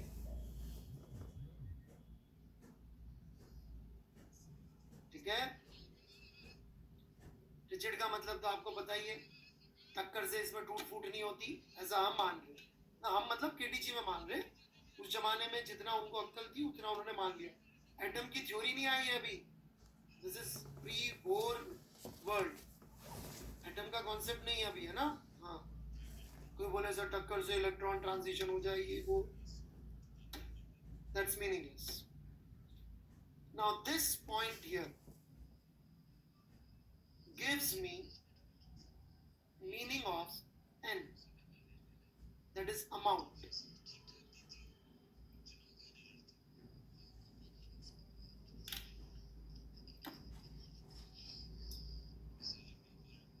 अमाउंट ट्रेडिशनली प्रैक्टिकली साइड से देखे तो एक ही तरीका होता है अमाउंट का हमारे पास दुनिया में, most of the time kilogram से, राइट? कितने किलो कार्बन, कितने किलो हाइड्रोजन, कितने किलो ऑक्सीजन.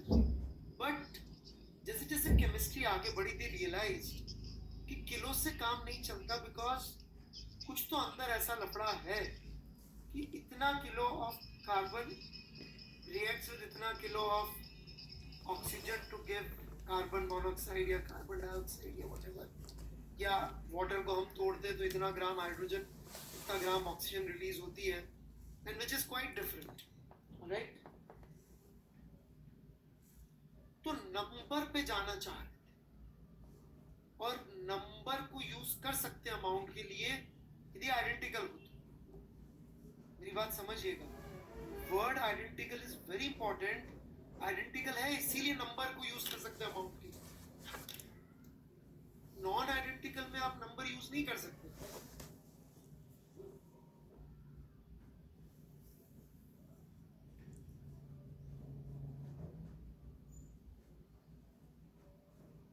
समझ में आ रही मेरी बात?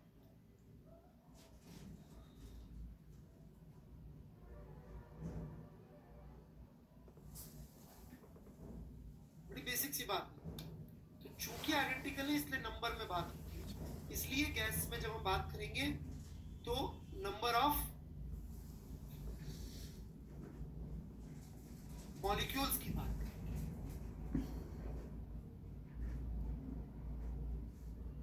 ठीक है? यहीं से मोल का कॉन्सेप्ट है. आगे बढ़े.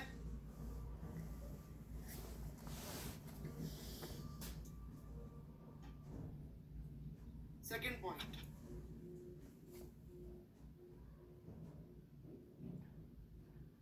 molecules are distributed randomly and are moving randomly.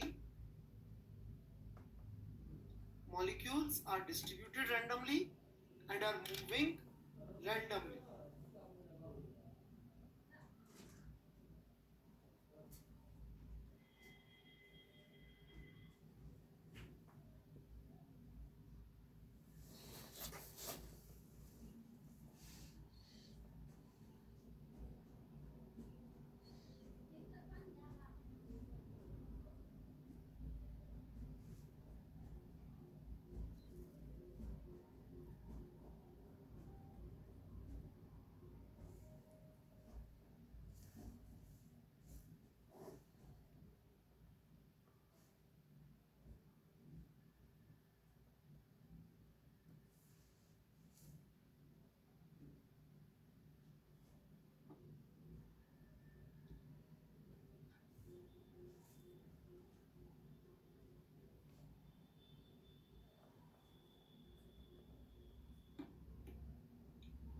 लिख लिया?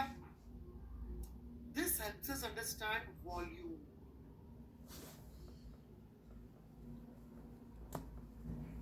क्या होती है वॉल्यूम ऑफ गैस?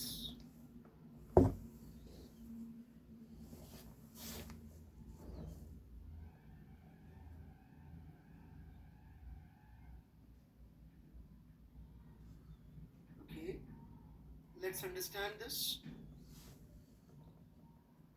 मान लीजिए एक वेसल है 1 लीटर का, उसमें हमने 2 मोल हाइड्रोजन रख दी. कितनी वॉल्यूम है इस 2 मोल हाइड्रोजन की? What is the volume?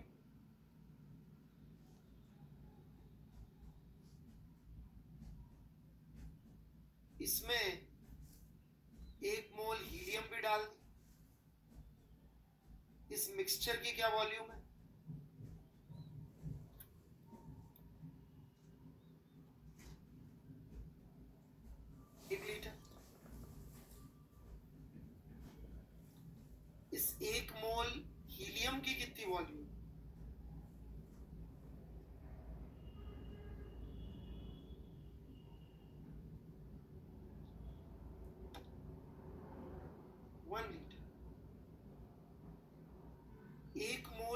Hydrogen की कितनी volume? 1 litre. 1/6.02 into 10⁻23 mole of hydrogen की कितनी वॉल्यूम?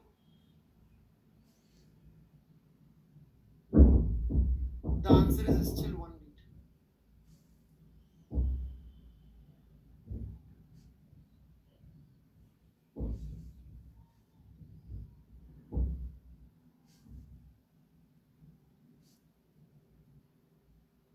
लेट्स से 2 लीटर का वेसल है।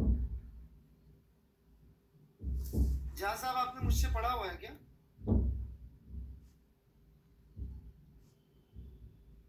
वो डेफिनेशन कहाँ सुनी आपने जो पहले लिखी थी?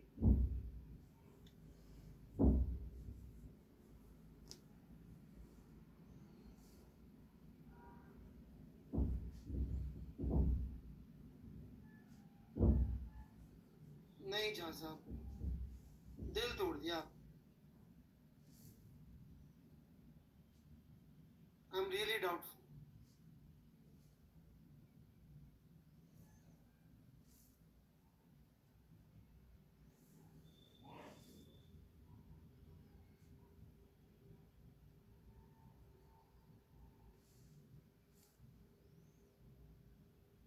मान लीजिए 1 मोल ऑफ हाइड्रोजन है इधर, राइट? इधर 2 मोल ऑफ हीलियम और बीच में वॉल, ठीक है?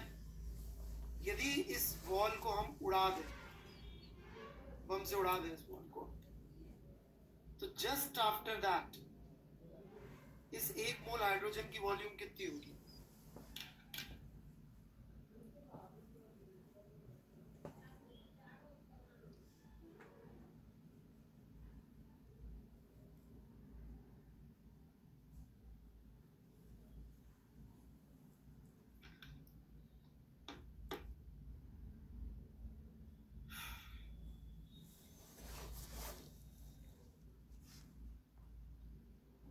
जस्ट आफ्टर दैट अनडिफाइंड होगी।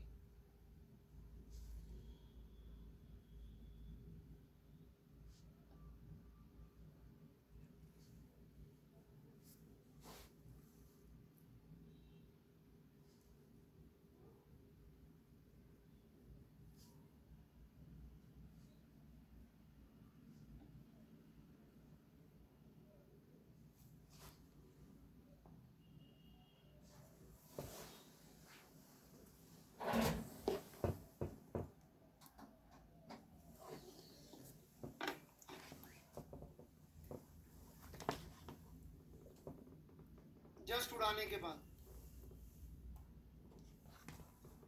The reason is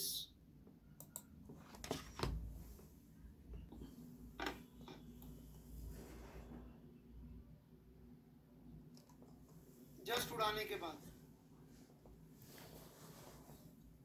the reason is, correct definition of volume is, लिखिएगा, volume of space where probability of finding molecules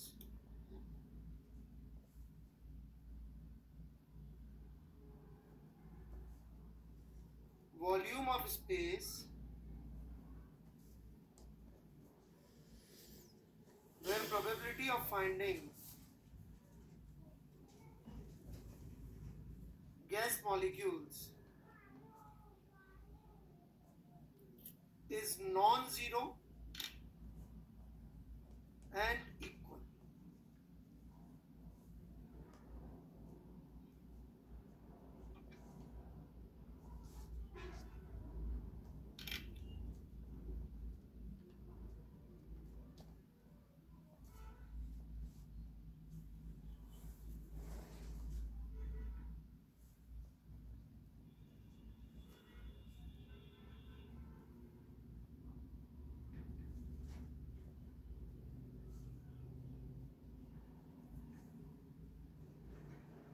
Now the problem is कि जैसे ही उड़ाया, क्या इस हाइड्रोजन के मोल, 1 मोल के इधर और इधर मिलने की प्रोबेबिलिटी इक्वल है क्या? कुछ इधर मिलेंगे, बहुत थोड़े से इधर भी मिलेंगे। चूंकि प्रोबेबिलिटी इक्वल नहीं है मिलने की, तो हम एक्चुअली वॉल्यूम डिफाइन ही नहीं कर पाएंगे।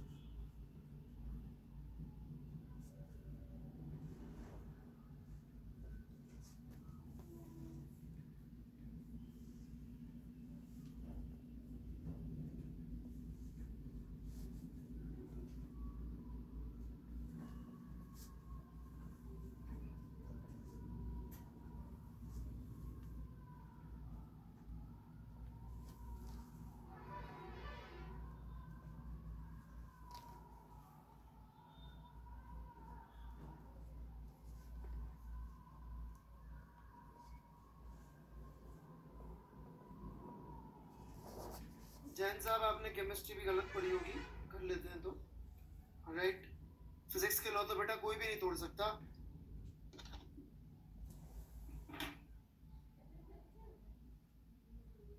मैंने तो मैथ्स वालों को डराया हुआ है, राइट। मैंने तो मैथ्स के अपने टीचर से पंगा लिया और खुद के टीचर से फिजिक्स के। तो जिनसे मैंने मैथ्स पढ़ी उनको मैंने फिजिक्स के दम पे मैथ्स से परेशान किया हूँ।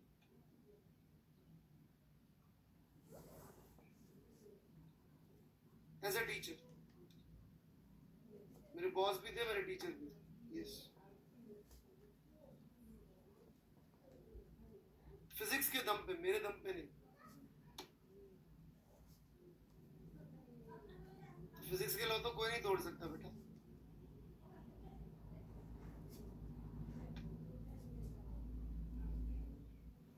हम ले ले तो रोस्ट हो जाएंगे। दम होना चाहिए बेटा, रोस्ट तो नहीं होंगे। दम होना चाहिए, आप में दम नहीं।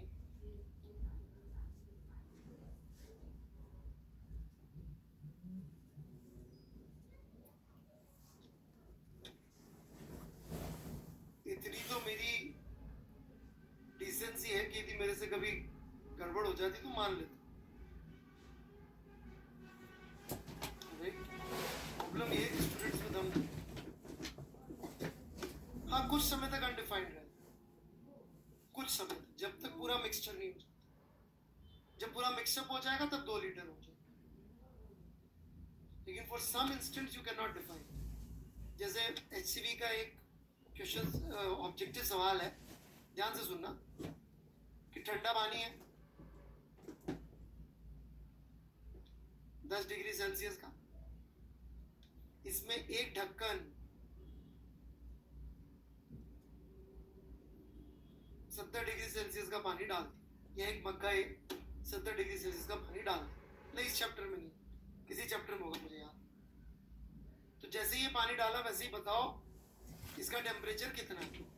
आप बोलेंगे सर कर लेते हैं m1 s1 theta 1 plus m2 s2 theta 2 is equal to m1 plus m2 s theta से। नहीं, नहीं कर सकते, डिफाइंड ही नहीं होगा। क्यों नहीं होगा? क्योंकि ये जो मॉलिक्यूल्स होंगे ये भी पूरे में मिक्सअप ही नहीं होंगे, वो भी यही होंगे। जब तक रैंडमनेस नहीं आएगी, सेकंड असम्पशन है रैंडमली मूव कर रहे हैं, रैंडमली डिस्ट्रीब्यूटेड है, और जैसे आपने रैंडमनेस उड़ाई, केटीजी गॉन, केटीजी गॉन तो पीवीटी गॉन।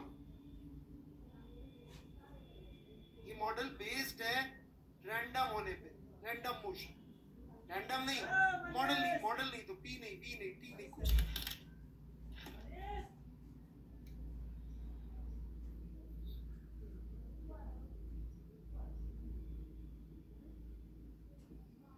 इसलिए समझ में आना चाहिए कि बेसिस क्या है।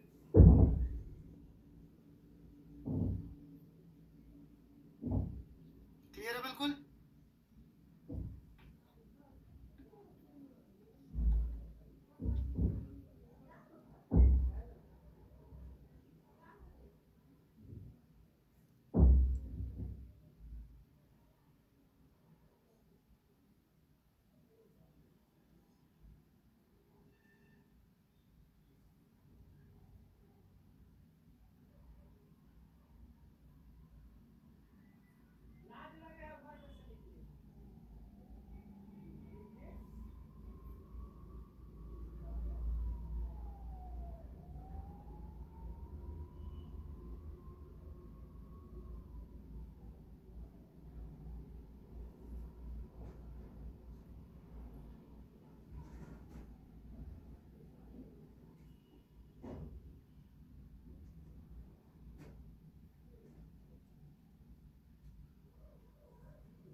ठीक है।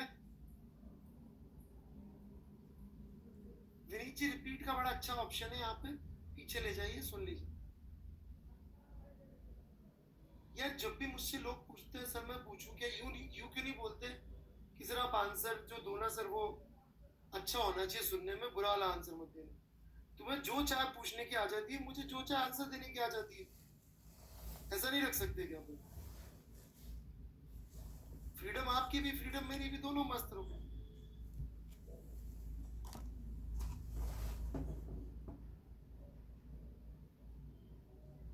वो क्या इंश्योरेंस चाह रहे हैं ना, सीखने के लिए रिस्क तो लेनी पड़ेगी।